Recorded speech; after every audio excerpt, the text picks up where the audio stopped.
पुढे बघूया. सुप्रीम कोर्टानं भाजपच्या 12 आमदारांचं निलंबन रद्द केलं आणि यावरून प्रकाश आंबेडकरांनी सुप्रीम कोर्टाच्या निर्णयाला आव्हान दिलंय. सुप्रीम कोर्टाने 12 आमदारांचं रद्द केलेलं निलंबन असंविधानिक असल्याचं प्रकाश आंबेडकर म्हणाले. सभागृहातल्या कामकाजाला सुप्रीम कोर्टात आव्हान देता येत नाही आणि त्यावर निर्णय देण्याचा अधिकारही सुप्रीम कोर्टाला नाही, अशी प्रतिक्रिया प्रकाश आंबेडकरांनी दिली. आमच्या मतानुसार हा निर्णय असंविधानिक असून अधिकार क्षेत्र नसताना दिलेला निर्णय असल्याचंही आंबेडकर म्हणाले.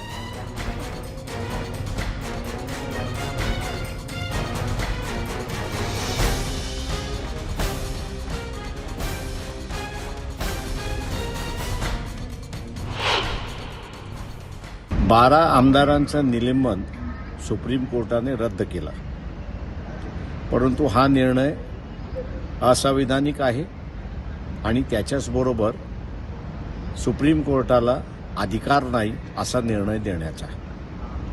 सभागृहामधलं कारोबार जो आहे, प्रोसिडिंग जे आहे, हे कोर्टामध्ये चॅलेंज करता येत नाही, बोलवता येत नाही किंवा त्याच्यावरती निर्णयही देता येत नाही.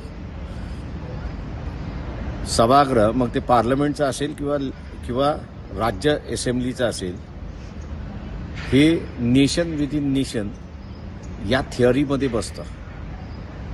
त्याच्यामुळे सुप्रीम कोर्टाचा अधिकार हा त्या सभागृहाच्या बाहेरच्या लोकांना लागू होतो, परंतु सभागृहातल्या लोकांना लागू होत नाही. आणि म्हणून आता हे पाहणं महत्त्वाचं आहे की महाराष्ट्राची विधानसभा सुप्रीम कोर्टाने जो निर्णय दिलाय तो मान्य करते की न मान्य करते. आमच्या दृष्टिकोनातून हा निर्णय असंविधानिक आहे. दरम्यान या सर्व विषयी काही वेळापूर्वी आम्ही ज्येष्ठ घटनातज्ञ उल्हास बापट यांच्याशी संवाद साधला. पाहूयात ते काय म्हणालेत.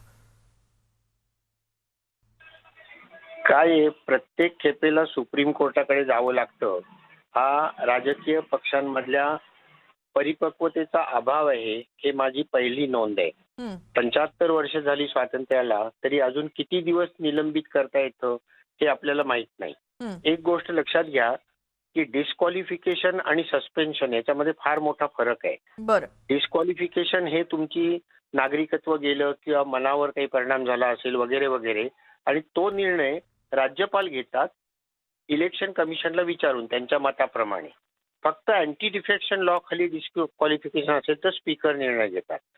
आणि हे जे आता सस्पेन्शन आहे, निलंबन आहे, हे 194 कलमाखाली घेतलं जातं आणि स्वच्छ लिहिलं राज्यघटनेमध्ये की हाऊस ऑफ कॉमन्स जे आहे इंग्लंडमधलं, त्याचे जे प्रिव्हिलेजेस आहेत तेच भारतात आहेत. आणि त्यामुळे या ठिकाणी एखादा सदस्य नीट वागला नाही तर त्याला 1 दिवसाकरता सस्पेंड करता येतं किंवा आठवड्याकरता सस्पेंड करता येतं किंवा फार तर 17 करता सस्पेंड करता येतं.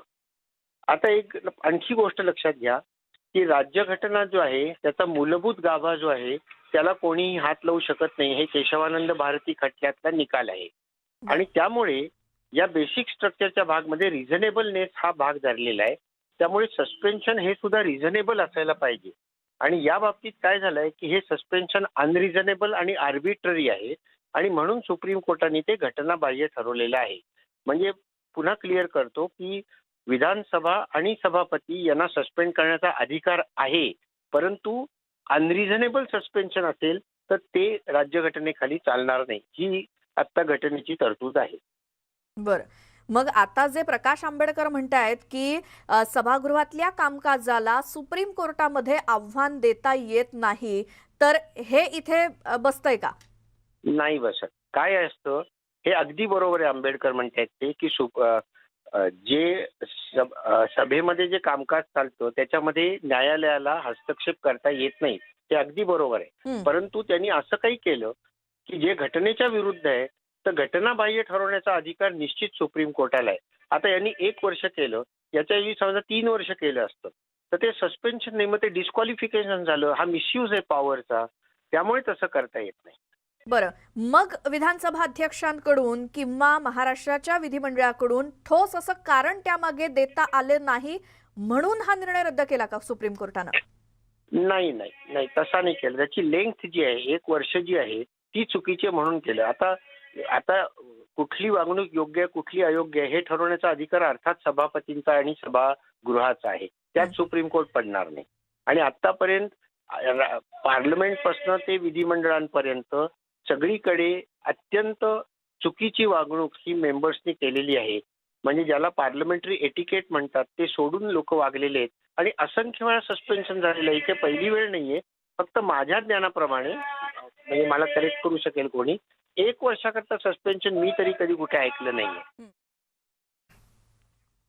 दरम्यान पृथ्वीराज चव्हाणांनी सुप्रीम कोर्ट या निर्णयात हस्तक्षेप करू शकत नसल्याचं म्हटलंय.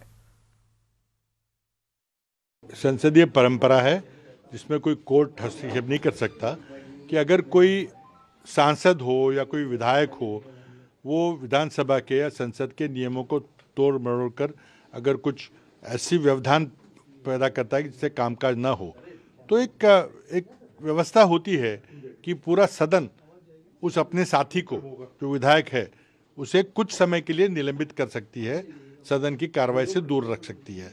मोदी सरकार भी लोकसभा में राज्यसभा में कर रही है, आपने देखा है. तो एक परंपरा है.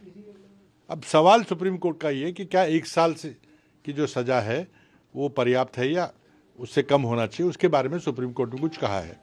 लेकिन सुप्रीम कोर्ट की लेकिन सुप्रीम कोर्ट की बात में मैं कुछ नहीं कहना चाहूँगा. लेकिन जो अधिकार था वो हमारे विधानसभा ने पूरे अपने अधिकारों के तहत वो निर्णय लिया था. तर रावसाहेब दानवेंनी राज्य सरकारवर टीका करत या निर्णयामुळे सरकारला चपराक बसली असल्याचा टोला लगावलाय.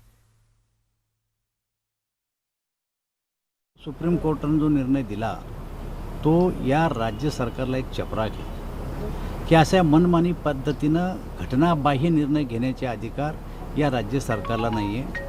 आणि जे काही दिल्लीमध्ये खासदार यांचं निलंबन केलं आहे ते काही वर्षभरासाठी केलेलं नाही आहे आणि त्याच्यामुळं तिथलचा सुद्धा दिल्लीतलं सरकार विचार करील. परंतु एके बाजूनं ही राज्य सरकारला एक चपराक आहे आणि घटनाबाह्य काम केलं हे सुप्रीम कोर्टाने सुद्धा म्हणलेलं आहे.